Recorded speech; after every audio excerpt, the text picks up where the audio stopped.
എൻ്റെ ലൈഫിൽ ഒരിക്കലും എന്നെ വിട്ട് പോകരുത്, എനിക്ക് മറവി തരരുത് എന്ന് ആഗ്രഹിക്കുന്ന ഒരു കാര്യമുള്ളൂ കേട്ടോ. കാരണം എന്താ വെച്ചാൽ നമ്മളെ ഉമ്മയും അല്ലാതെ നമ്മൾ കൂടെ ഉണ്ടാവും. പക്ഷേ ഫ്രണ്ട്സ് എന്ന് പറയുന്ന സംഭവം ഒരു ലിമിറ്റ് കഴിയുമ്പോൾ ചിലവർ നമ്മളെ വിട്ട് പോകും. പക്ഷേ ഞങ്ങളൊരു 3 പേരടങ്ങുന്ന ഒരു ഗ്യാങ് ഉണ്ട്. 2018 ഞങ്ങൾ ഫ്രണ്ട്ഷിപ്പ് സ്റ്റാർട്ട് ചെയ്തതാണ്. ഇന്നും അത് കണ്ടിന്യൂ ആയിട്ട് പോകുന്നുണ്ട്. എപ്പോഴും വിളിക്കാറില്ല, മെസ്സേജ് അയക്കാറില്ല, ഓക്കെ. പക്ഷെ ഒരു വർഷത്തിൽ ഒരിക്കലൊക്കെ കയറി മെസ്സേജ് അയക്കാം. പക്ഷേ നമുക്കൊരു പ്രശ്നം ഉണ്ട് എന്ന് അറിയുമ്പോൾ നീ ഓക്കെ അല്ലടാ, എന്താ പ്രശ്നം എന്ന് ചോദിച്ചാൽ അവരേ എനിക്കുള്ളൂ. ഫാമിലി ഉണ്ടെങ്കിലും പക്ഷെ പുറത്തുനിന്ന് നോക്കുമ്പം എനിക്ക് അവരേ ഉള്ളൂ. എനിക്ക് ഇഷ്യൂസിലും കാര്യങ്ങളൊക്കെ ഫുൾ സപ്പോർട്ട് ചെയ്ത് കൂടെ എന്നവരാട്ടോ അവർ 2 പേരും.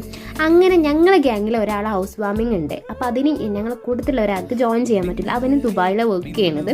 അതുകൊണ്ട് തന്നെ അവന് നേരത്തെ പോകണം. അപ്പോൾ ഹൗസ് വാമിൻ്റെ ടൈമിൽ അവന് നാട്ടിലുണ്ടാവില്ല. അപ്പോൾ ഞങ്ങൾ അവളെ വീട് കാണാൻ വേണ്ടി പോവാണ് കേട്ടോ. അവിടെ നിന്ന് ചെന്നിട്ട് ഒരു ജ്യൂസൊക്കെ കുടിച്ചതിന് ശേഷം നേരെ ഓളെ വീട് കാണാൻ വേണ്ടി പോയി. ഏകദേശം 5 വർഷത്തെ അവരെ കാത്തിരിപ്പാട്ട് ഈ വീട് എന്നുള്ളൊരു സ്വപ്നം.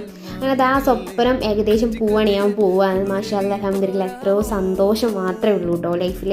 ഒന്നിൻ്റെ ഫ്രണ്ടും ഒന്നിൻ്റെ ഫ്രണ്ടിൻ്റെ ഹസ്ബൻഡും ആണ് കേട്ടോ. അങ്ങനെ വീടൊക്കെ ഒന്ന് കറങ്ങി കണ്ടതിന് ശേഷം നമ്മളൊന്ന് ചായക്ക് ലൈറ്റായിട്ടൊന്ന് ചായയും പഴംപൊരിയും സമൂസയൊക്കെ കഴിച്ചതിന് ശേഷം നമ്മൾ നേരെ വീട്ടിലോട്ട് വിട്ടു. ഇങ്ങൾക്കും ഇങ്ങനെ ഒരു ഫ്രണ്ട്ഷിപ്പ് ഗ്യാങ് ഉണ്ടെങ്കിൽ ഒന്ന് കമൻറ്റ് ചെയ്യേ.